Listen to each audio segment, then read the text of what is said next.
leadership in this panel, and now we're living in 2020. Everybody talking about leadership 4.0. We're talking about managers that are out of date, structural leaders, and so on. And with this COVID thing and so many other change of the work environment, the leadership becomes so much important for professionals, for entrepreneurs, for everyone right now, for the career success. So I want to start with this one. So Pedro, according to you, what are the key 3 attributes you see in the leaders right now today? When you are hiring someone, what are the 3 in a leadership role? What are the key three things you want to I have 3 in mind. I will go in a second to that. Even if the first one you don't see in many organizations. Yeah. So first, definitely today, I believe the most important is communication. If you are not able to communicate outside, internally, and internally, you cannot do that. So this is for me, let's say, the most important. Secondly, the capability to change and to adapt, because the world is changing very quickly. You really need to adapt. Of course, you have a certain behavior regarding and related to your own experience, but you need to be fast to be able to adapt and to look for different approaches. The third one that you don't see in many organizations, but I honestly, in my personal point of view, is also one of the most important. You only can be a good leader if you have a strong, let's say, if you are strong as a human being. You really need to give a lot from yourself to the team. You need to share experiences, you need really to be close to the people, because otherwise you cannot be really successful. Of course, you see many organizations, big organizations successful, that is not like that. But my opinion, if you are really not a kind of humanist, you will not be successful and not sustainable for the future. So one thing that really I try to be is a better human being every day when I interact with the team. Thank you, Pedro. So I just wanted to ask a related question. I think that's so much valuable because you mentioned it's number 1. It's about communication internally and externally. So as a professional, what would be your advice for somebody who can communicate internally and externally and better? First, don't be afraid of communicating. Of course, the first time you are on the stage, it's not easy. It's not easy to anyone, yeah, because we are afraid of saying the wrong things. Do not be fluent enough. Do not pass the message. But the only way to learn is to try. So we really should challenge ourselves for the exposure, because it's not natural. People tend to believe that there are some guys that easily can talk in public. It's not like that. It's not like that. You need really to train, and if you start training more and more and more, you will realize that you become better. I had recently an interesting thing because I started to do some internal videos for the team. I said, okay, I should, instead of just sending a newsletter or something, I will do a video. It's a difficult experience. It is difficult because nobody likes to see yourself in a video. Always looks terrible. Yeah? But the only way to do it is try and do more and do more and be brave enough to watch what you record of yourself. Of course, you never do it again after, but it's the only way. Yeah? You will do many mistakes. It will be not fluid enough the communication, but it will be good. So I really recommend that you challenge yourself to do it. Of course, if you want to communicate properly, you need also, it's not about just doing as improvisation. You need to have a clear statement what you want to share. Also, you need to train that, but you need to do it. The only way to communicate is doing. You learn by doing. So I think there's a lot of professionals here who are working at manager level or probably at senior manager level. So what would be advice for them so they can have a better communication with their peers? I think that would be good value. How would you like to advise on that one? Internal communication with their peers. Bring value to the discussions. If you are really in a meeting, if you have something that you believe is valuable for the group, bring it. Mm-hmm. If you don't believe that is valuable, don't bring it. It's very basic, but it's like that. Really, you need to be engaged with the discussion and try to add value to the discussion. With that, you will win for sure some respect from the peers. Thank you, Pedro, for sharing. So I want to come to Ruby on the same question. So according to you, in being a startup person and CEO, what are the key things you think you're looking for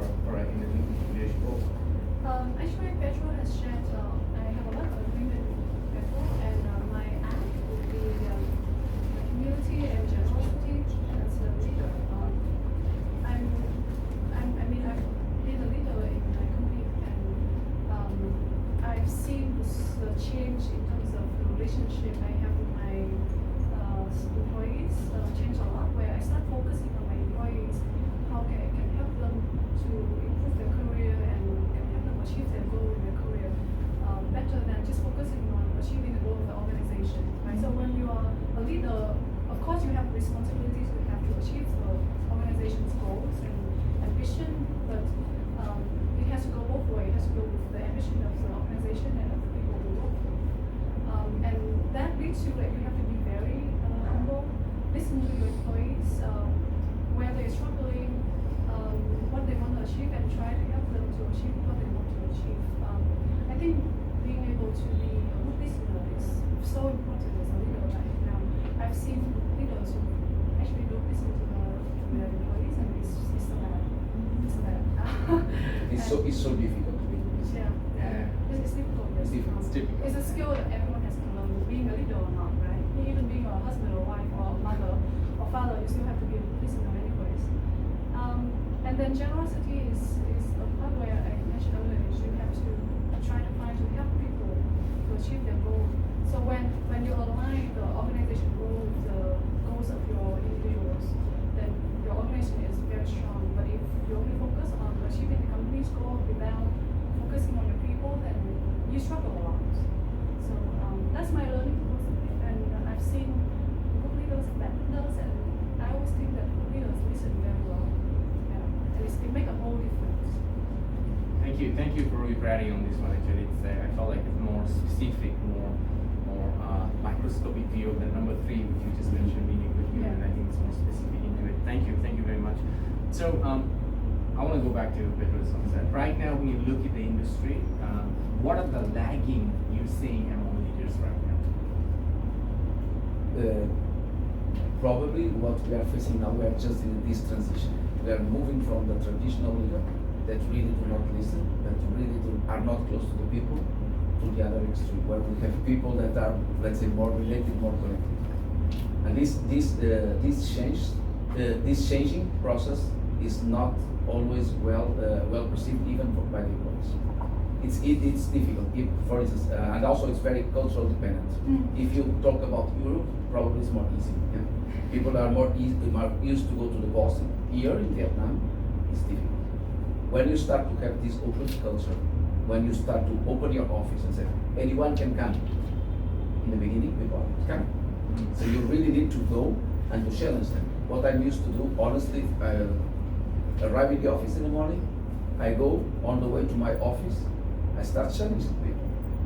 How are you? Do you have anything to tell me? Please come there. Come for a coffee.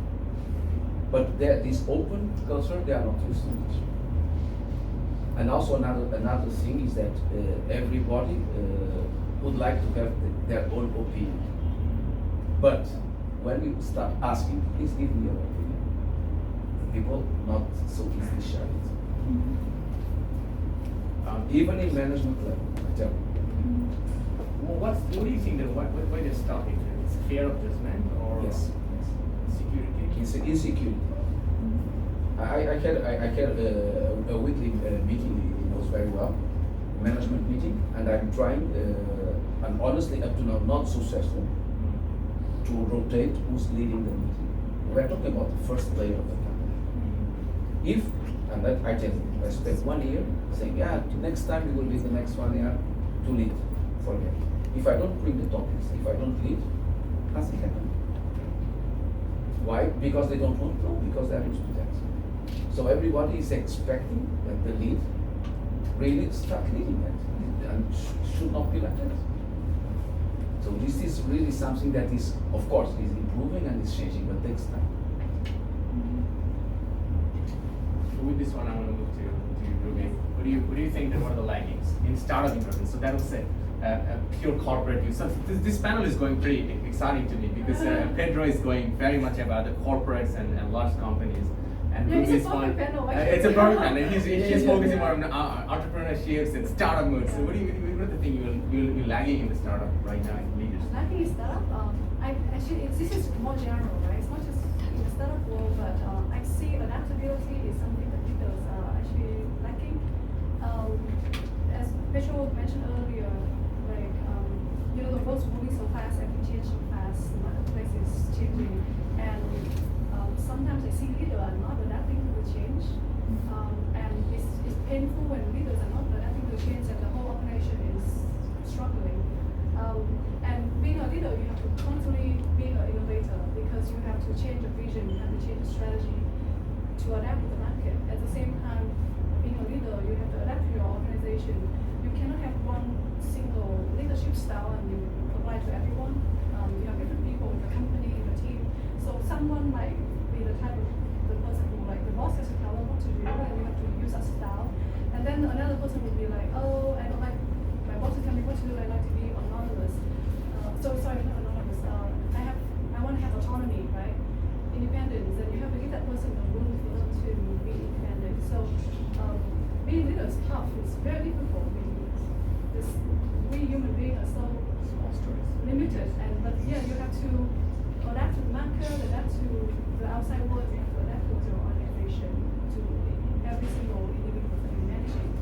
But that's what I see is lacking quite a lot in leadership. Usually people have one style in the business, one style in the leadership, and they just stick to that style and they don't change very fast. But I tell you, sometimes I'm jealous about a startup company because you may have the great ideas in a corporate company and it's very tough. You are against the wall because you're really, really it's very tight, your freedom. So you want to do differently. So many layers, right? You want to do differently, and it's not because people are saying to you, you cannot do it. No, it's because the culture of the organization is so strong that change management is tough. Even in small things. I agree completely with that. It's really Living the life. difficult to I'm living the life, so I absolutely agree with that. and sometimes it's really disappointing because you wake up with a great idea. Yeah, I want to do that. I want to change everything. Yeah, and then. So with this one, I'm just moving to the next question. This is about this is the story. So the Ford, everybody knows this car, this Ford. So the Ford was founded by Mr. Henry Ford, and then after he died, his son and then his grandson was Henry Ford too was inherited the company. So what happened one day, he just walked into the company and saw that his whole revenue thing is going down, and that's the time there's a war between the Ford and Ferrari. And Ferrari, the Ferrari was winning, and with all the speed, even Ferrari is way too smaller company compared to Ford. So what he did, he came and he went to the factory and he stopped the factory. The whole production he stopped it on and tell everyone to stand in front of him and say that I need ideas. I need ideas to take things better. Anything for it. The people who are not giving ideas are not going to work here. The people who are going to give the ideas, they're going to stay here and contribute and go up. So that's become so much important, having the ideas, which is getting wasted in one thing because the corporate framework sometimes. But at the same time, being a leader, as a GM or CEO or a CIO, idea is so much important to us as well because that's something that helps us to differentiate ourselves or our team or keep the team spirit up as well too. So with this one, I want to ask you this one. How do you generate ideas from your team so they can bring it to you? Maybe sometimes all of them are not being executed, of course, because of different difficulties, but how do you generate the ideas from your team? That's a very, very difficult question. You have inside your team some of them that really naturally they will bring ideas, but most of them don't. And even if you challenge the people, say bring a different approach, it's very, very difficult. Yeah. So I don't have a recipe for that. It's really something that concerns me because even and this is very, very, very critical here. There are countries where it's more easy. Here it's very critical because by default everyone is against change something. And you know, it's very, very, very well known that if you don't change the organization with time, you are dying. So you really need to innovate. But people by default is against it. Which means that they not only bring their own ideas, as when you bring some ideas, they don't really want to change it and to take it seriously. So it's for me, if you ask me, and this is related to the question, what is the most difficult thing that I have been facing here is change management. And we had a chance to talk about that before. It's really difficult, which means that even if you challenge the people to bring ideas, first they don't bring, and if someone brings, you have all of the other against the change. Yes, there is resistance. Right? Resistance. I don't know if in a startup is different. Hopefully, yes, it's different. But in a big corporation, it's like. I think it's less resistance to change, of course, and but it's human nature. They're afraid of having an idea, and then someone laughs at it and thinks it's just stupid, or yeah, and insecurity, yeah, fear of judgment, right? People afraid of change, or people are afraid of having to do more work, or suddenly if I have this idea, I have to do more work. So I do think it's a common human kind of fear to have, but I think maybe I have a few ideas for you. Okay, good. What I've seen in corporate, right? So I have worked with corporate as clients before, and change management is so tough and it's failed a lot because of people resisting to change. So in programming, in developing, we have this what called Sandbox. It means you can do a lot of experiments separate from the normal environment, right? So you have a corporate culture and you really have the way of doing things. People are they're sticking to this way. Usually you want to change, you have to build like a separate corporation with new people, innovative ideas, with different independent resources, and develop experiments in this area. And then if this area experiments can be good, then you apply slowly to the rest of the organization. Actually, I do that in startup as well. Not all the ideas in startup can be welcome. Same reason we talked about before, and so I separate my normal operation and the Sandbox. So Sandbox is where there's all new business model, new products, new ideas, and just let the normal people do the normal work. So they don't have to be stretched, and ideas are not being judged.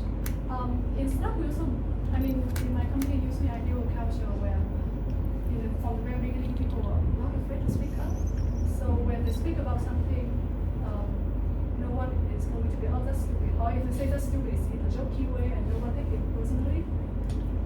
And I think it's very useful because I don't think ideas come out of like one moment or one accident. Ideas is like a gradual accumulation of different problems we face and different ideas we have. And then at one point, one idea come out and it's really good. But it's a progress of people talking to each other, understanding the problems, thinking about solutions, and it's like an it's an evolution, right? It's not at one thing at one point. So having a culture where people are very open to speak to each other, they're not afraid of speaking up their mind, they're not afraid of being judged. Building the culture is very important for you to have new ideas. Else, people think, oh, brainstorm is a great idea, a great way to do ideas. Yes, but it's like most ideas actually don't come from brainstorm that much. Come from normal day-to-day talking to each other, and even brainstorm, right? Some people come to brainstorming and they don't bring any good idea because they are not prepared. And I think a lot of us, we're just lazy to think. We don't think deep enough, so when it comes to some idea, it's not good enough. So for me, when I run brainstorm, people have to come prepared with the idea, and they have to do research into the idea before they come to brainstorming. It's not like, oh, let's brainstorm and then some people come in and then we start thinking. But brainstorming group does not work. Yeah, so that's too traditional approach, right? No, what I really like to do when I want to think about a tough topic and try to have different ideas how to solve it, it's very valuable to pick one or two people and say, okay, this morning we go for a coffee shop, we sit there, we talk about the topic, even really not with a proper script, but with that it's very valuable because after 2 years of discussion, really you come to have a different perspective and you start to have some ideas on it. And for me, it's very important to be outside of the normal environment. Yeah. Because in the office, you will never ever have this, let's say, freedom of thinking. So you need to be somewhere out, take some time, without really nobody disturbing you, and then just normally talking, sharing a coffee, then you really can have some ideas. Yeah, so on this one, I just want to add a little more value. There was a research was being done in MIT about brainstorming session, actually, centralized and or distributed. They say that you'll have your idea, this is a problem statement, think about it next 2 weeks, 3 weeks, or 1 month, and you get back to us on this one idea. So the second are distributed. They just do their own thing from their regular thing from operational work. It's much more efficient compared to bringing people and spending a day doing about this one. But unfortunately, many of the companies really love intensity rather than consistency. So next question, I want to move to this one. I think many of you, it's been a matter to you. It's about moving on in the career. So somebody not a manager want to be a manager. Somebody who is already a manager want to go to the next level of being a senior manager, want to look into be a director. Or somebody already director want to go to the C-level, C-suite as well too. Or somebody want to be GM. So my question in this one is about, when do you decide to promote someone in your team? And I think that will be a good value for you because everybody want to get promoted, right? You want to get a bigger role, and bigger roles come with more responsibility and more better package as well too. So with that one, in a corporate side, when do you decide to promote someone? When I see that there is potential first, and secondly, when you really realize that if the person do not go to the next step, you will lose the motivation. So it's a question to find the proper motivation moment, of course with the right skills. There is, and this is also interesting, and there's a lot of resistance in the big organizations are also related to that. Is there any risk when we promote someone? Definitely there is. But there is a bigger risk if you don't do it, because you will lose it. So which means that sometimes you are not sure when you promote someone that they can cope with the additional complexity, but you need to try. Because nobody born with all of the knowledge, and if you don't try and if you don't challenge yourself and you don't allow your team member to challenge himself or herself, you never know. So that's why you really need to take the risk. So first you need to find the right moment in terms of motivation for the next step, and secondly, of course, you need to assess that at least the basic skills are there. But you need to try.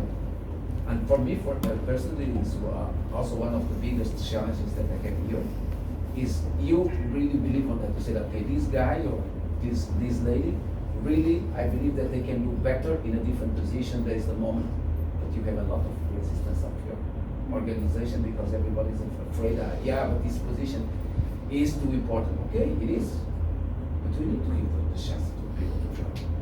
So for you guys, you need to take chances as well. Yeah. You need to look for it, and nobody's going to offer you. And you need you need to promote yourself, or you need to come to your manager and say, I would like to try this in the future, even if it is not tomorrow. And another one thing that also I used to say to my team many times, don't think about what is available in the organization. Think about what you want to do. Doesn't matter. The position is not there. Doesn't matter. You really need to identify, in your opinion, what is your next step. Being the position there or not, then we'll see. Because if you are just reducing the scope of the things that you believe that you want to do just because there are only these and these and these positions available in the near future, you are reducing the scope. So you really need to think about what you want, what you are, in what you believe that you are strong, despite to have or not a position. Moreover, because if we are working in a big international company, maybe the position is not here, it's somewhere there. Maybe you can think to go to Malaysia, I don't know, to say something. So think about really what you want. The position being available or not is a different story. And let your manager be aware of it. Two things was key takeaway. Number one, Peter said about let the manager know that what you're looking for in the next role. And the second thing is about, don't just think about what is available right now. Focus about what you really want to do. And this thing will help you to go to the next level in your career. I have just a very small comment regarding that. Also, you have many, I had that experience many times in the past. There are a lot of people in your team that always say, I would like to move. I would like to change. Okay, so the question is, you want to move? You want to change to doing what? I don't know. Come on. If you are saying to me that you want to move, that you want to do something different, and you don't know what you do, or what you can do, or what you want to do, so stop thinking about really what you want to do, and then we can discuss. Not just coming to me saying I want to change because I want to change. It's not like that. more specific, right? Yeah, you need to do really your own exercise about what you believe that you really want to do, and you have the capability to do in the future, not just change by change. Really. Yeah. So I think I read a research a while ago saying that it's much better for a company to promote inside than to hire a new person coming in to fill in the position. Still more and more, a lot of company hiring people outside rather than promoting themselves. Yeah. Yeah. And so I think first of all, the person who has been working in your company has the organizational knowledge. They have the training for years, right? So it's very difficult to replicate that in a new person, and also they already have the relationship with the colleagues and bosses. So I think for me in the company, I always look at what company want and who in the organization can fill in that role, right? Sometimes you have to look at it in advance. It's not that one day you find a position needs to be filled. You have to look at into your planning in 1 year. Usually it's not we only plan in 1 year. we don't plan in 10 and 5 years like you do. But yeah, because our plan changes so fast, right? There's no point. But you cannot plan even human resources. You cannot plan even 1 year because everything changes so fast that you never know. Yeah. So you, I mean, yes, you look at 1 year plan and then later it changes and so be it. But then when you look at what you need in 1 year, in the next 12 months, and who has the potential to develop into that, so I will go and talk to the person who I identify as a potential employees who can be promoted and talk to them, understand whether this is their career direction that they want to go to, and identify what we can do to help a person step up to that role. Sometimes it doesn't happen. You have to hire a new person to come in, but at least you give this person an opportunity. So I usually will consider if it's usually when you step up, it's more like a management role already. You have to consider the skill of them in terms of leadership role, leadership skills and communication skills and the skill in the vertical they're in, right? So that's what I do when I want to plan for promotion. Thank you for sharing. So from my side, what I just want to add on this question is about when I want to promote someone in my team, the two things I really look at it. Number one, the consistency of the person, how consistent they are when they're delivering to the work and to the organizations and to the people they're working on. So this is the number one I look for. The second one I really look for is about so right now if they are good at something, but when they move up, they need to take care of more people under them or with them in their team.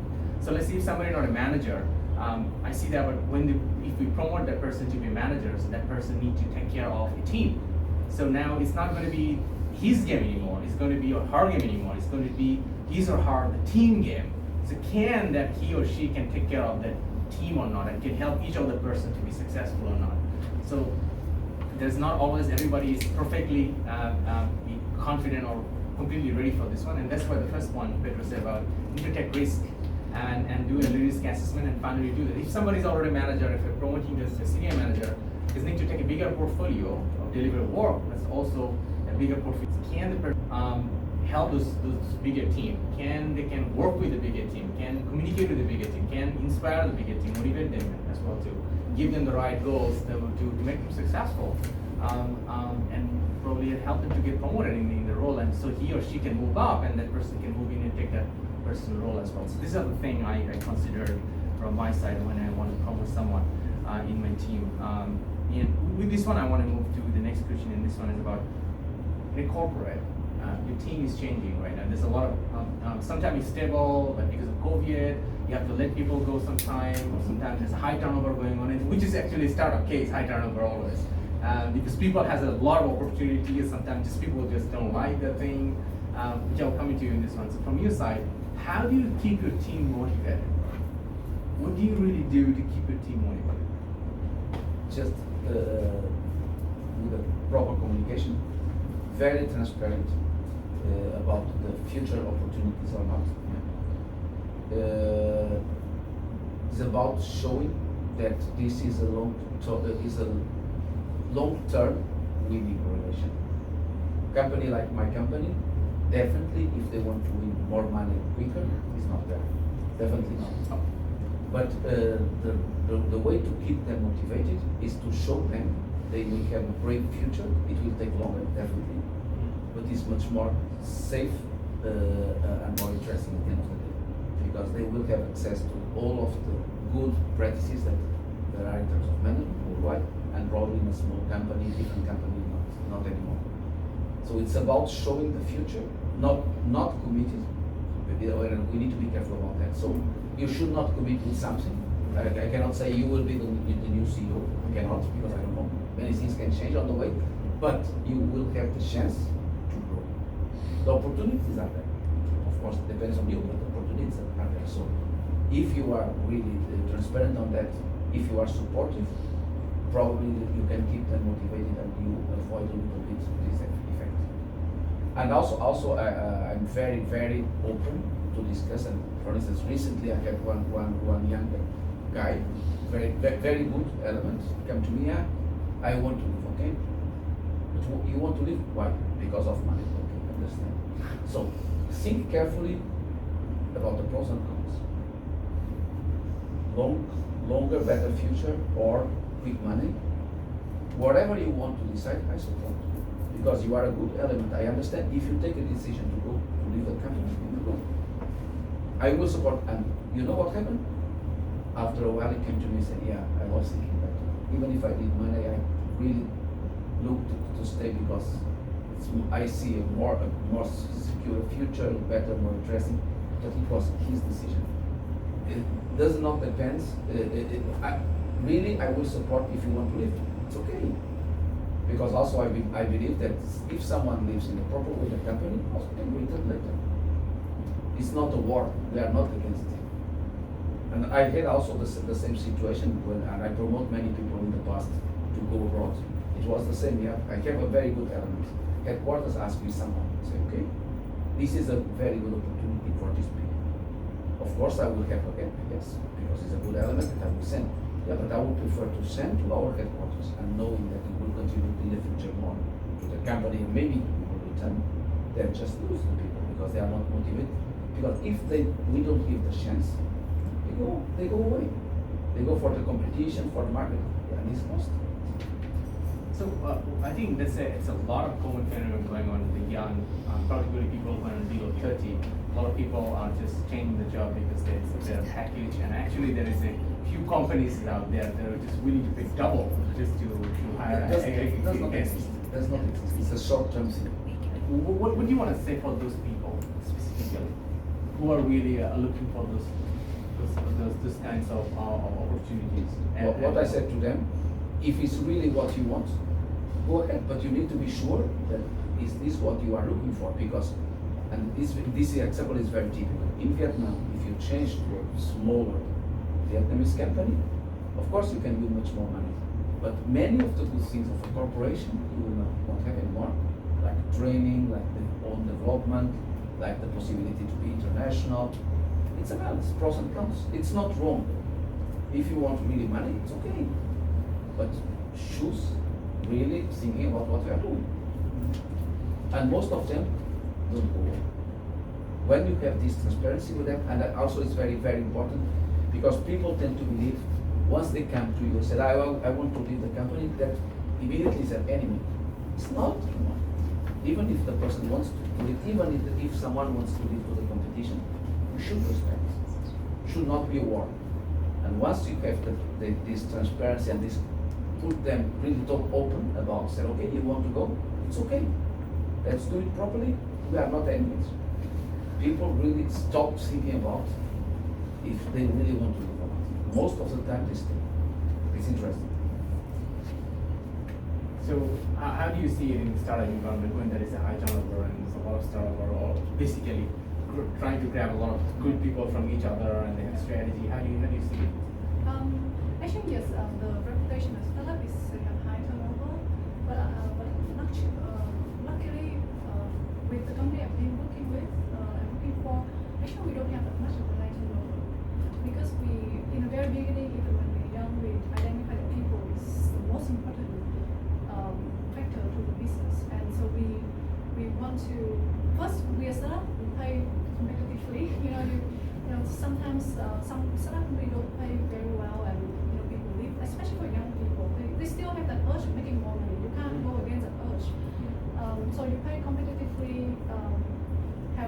performance bonus structure where if the company grow well, perform well, they get more.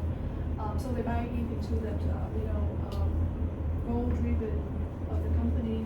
And I think very important is that people always have to see a chance to grow, like Masud said. In startup or in corporate, in any environment, people have to see that they can grow with this company. So you have to give them opportunity for them to grow. And in a startup, we have a lot of chance to grow because it's a very young company. The growth can be very exponential at many stages. So give people a chance to grow and give them opportunity to actually make mistakes as well. So for startups, for us, I'm very happy when my people want to experiment with something, take some calculated risk and make mistakes. And so they see that, oh, I have a chance to make mistakes, to learn, and I have a chance to grow. When I grow, I learn more and I also earn more as well. And then the last thing is like take a really good care of people, no matter who they are. I mean, they can be your direct report, sometimes they can be your indirect report, many level in corporate, but you have to find a way to take a really good care of people. And I have the luxury of like designing my own people policies. That means I design how I want to take care of people. I don't think you have the luxury in corporate, but I'm sure you have some influence.